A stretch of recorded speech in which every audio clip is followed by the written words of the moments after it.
Hey friends, Frankie and Brad here in the kitchen where we cook music.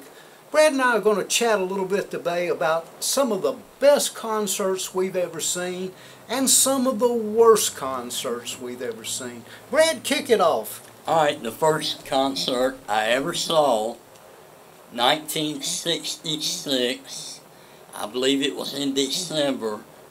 I saw Paul Revere and the Raiders, and they were actually promoting an album called Spirit of 67. Had a lot of great songs on it. It was a great introduction to rock and roll for me. It inspired me to go on and do more. But yeah, I really enjoyed watching those guys perform, and They were on a TV show. they actually had a TV show back then. Something about where the action is or something. Exactly. Yeah, I know remember them. that Paul Schaefer for years lobbied Wow. for them to be in the Rock and Roll Hall of Fame, which they are still not. A band that I'll mention is an incredible live band that I was fortunate enough to be one of the lucky people to see was Queen. I saw Queen back, they had just come out with the Game album. They were doing all of their hit songs at the time, and it was an incredible show, and to this day probably the best light show I've ever seen. And at the time I saw Queen, Brian May was actually my favorite guitar player, so it really added to the moment. Absolutely, yeah, I saw Queen, and yeah, I'm right there with you. Brian May, amazing. Brad, what about another one? In 67, I saw the Beach Boys, Buffalo Springfield, and Strawberry Alarm Clock, Wow. all on one show. Oh my God. Tom Petty had mentioned in an interview I saw that same tour, when he saw Buffalo Springfield, he said they were life-changing. They were a great band. And they were absolutely great at what they did. Believe me, Steve Stills, that's when he was at his peak, because I never saw him play guitar like he did back then. That whole band, every single person in it went on to do other things. Absolutely. They were just absolutely amazing. The spin-off bands, Richard Fury, Neil Young. Neil Young, whew, what a band, but you're right. And actually, the drummer, Dewey Martin, played with the Dillards. They played on Andy Griffith. Really? And they actually decided to go in a different direction without a drummer before they did that show, and he ended up with Buffalo Springfield. Wow, that's amazing. Amazing info. I'm going to pick a band that I guess for my next topic, one of the greatest acts I ever saw, and I was fortunate enough to see him 8 years in a row, and even at the time work some of the stage shows with him, and that was Jimmy Buffett.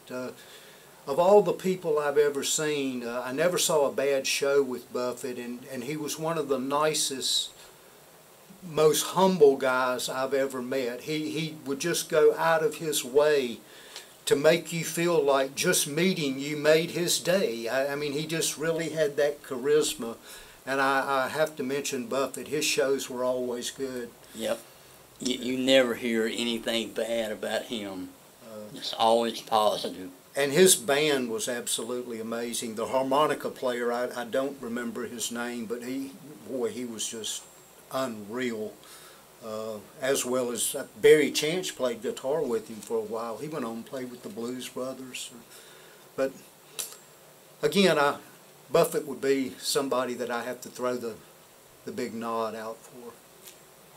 In 1970, when I turned 18, the first group I saw in a nightclub was Badfinger. Wow. And they were absolutely great. They sounded great. They had a lot of hits, from the radio that were on that. I think they had 3 albums out.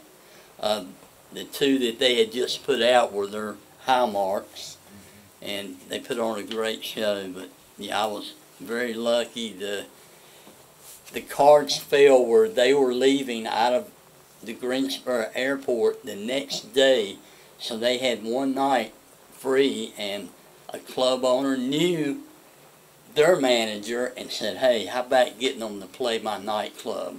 Wow. So yeah, that was.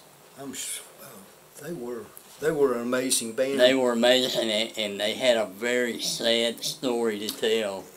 Yeah. Their manager was actually the manager for Frank Sinatra. Wow. Who, if you watch their video, the documentary on Badfinger, the most they ever made was $320 a week. He stole millions from them and then left the country, and of course 2 of them committed suicide, and a really sad story. I guess I'll mention my next concert. He was somebody that was also ripped off by a manager. His manager stole millions, and that was Leonard Cohen. I was big into folk music in the 60s, and I got a chance to see Leonard Cohen in his later years. He was, I think, around 79 or 80, and it was one of the greatest shows I ever seen, a 3-hour concert. But Cohen was not a well-known name. He was never so much a household table name, but he was certainly one of the greatest songwriters yes, ever. highly respected among songwriters. Pull another one out, Brad. I remember seeing the Allman Brothers at Guilford College 3 months before Duane Allman was killed. I saw that show. Great show. That was a great show. That truly was. I've seen the brothers a bunch of times, and that was one of the better times for sure. A couple of shows I want to mention in my folk music days. People that I got to see regularly: Peter, Paul, and Mary, John Prine. I was fortunate enough to see Simon and Garfunkel when they did their tour several years back. It certainly one of the best concerts I ever saw in my life. I think I was in tears the whole show. But that goes down as a great memory for me. I'll tell you a good memory for me. 1971, the Yes album, where Steve Howe made his first appearance, and I saw those guys at Duke University, and it was incredible.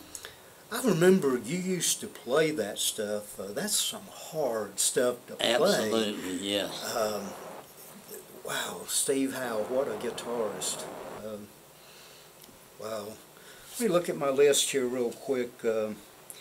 Probably a show that I'm going to have to go back and mention is not a well-known artist, and that's Jesse Colin Young. It may be Jesse Colin Young. I've heard it pronounced different ways, but he played with the Youngbloods in the 60s. Oh, yeah, yeah. They had a big hit, Get Together. Get Together.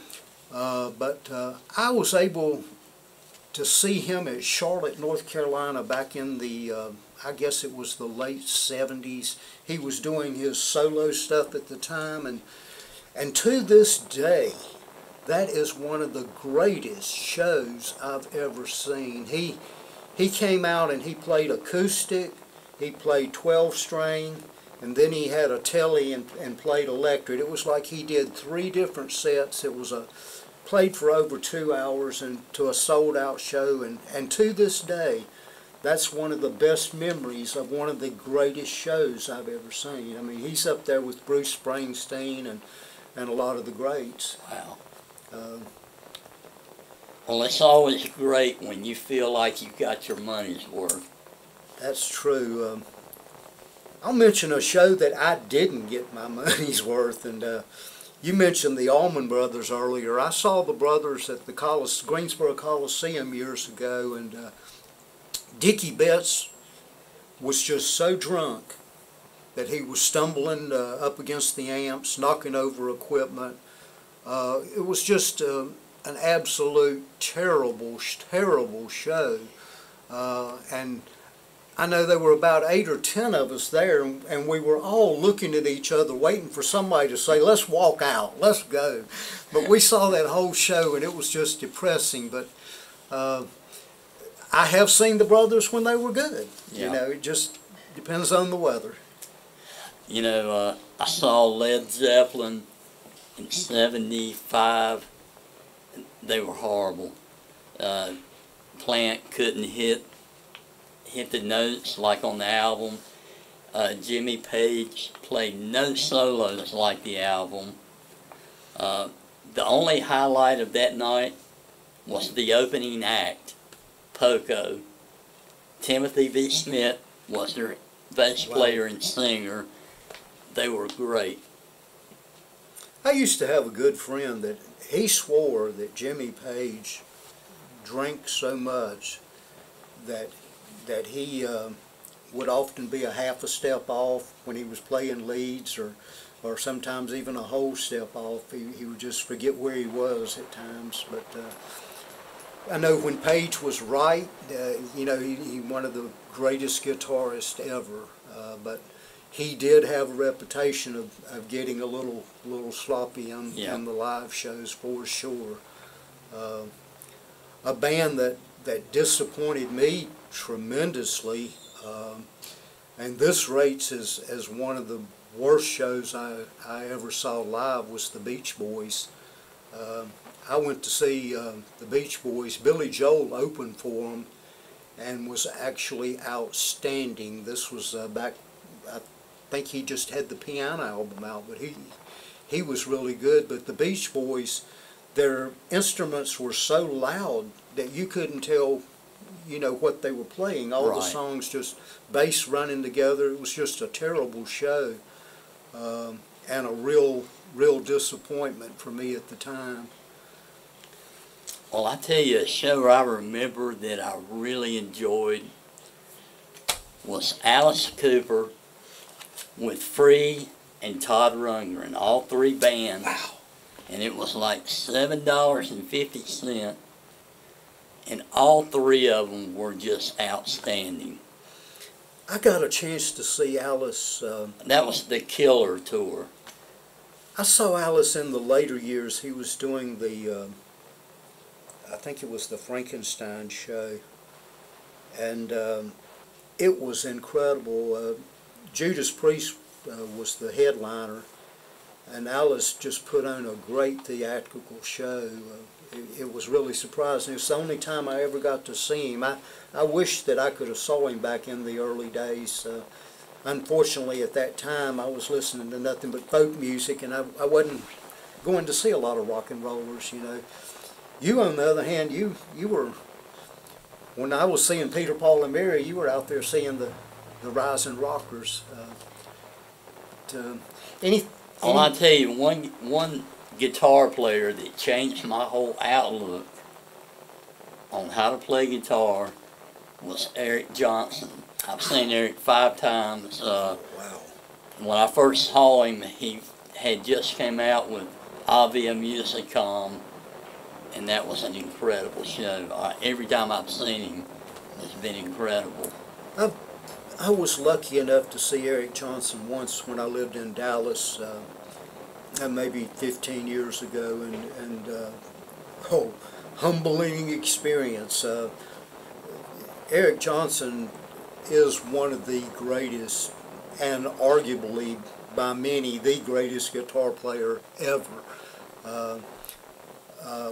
My favorite guitar player, Rick Emmett with Triumph. I was fortunate enough to see Triumph in, I think it was Scope in Norfolk, Virginia, back in the 80s, early 80s, and best three-man band I ever saw. And Rick Emmett, to this day, is still my favorite guitarist. But boy, I think Eric Johnson. Now that's somebody. Whoo. Wow.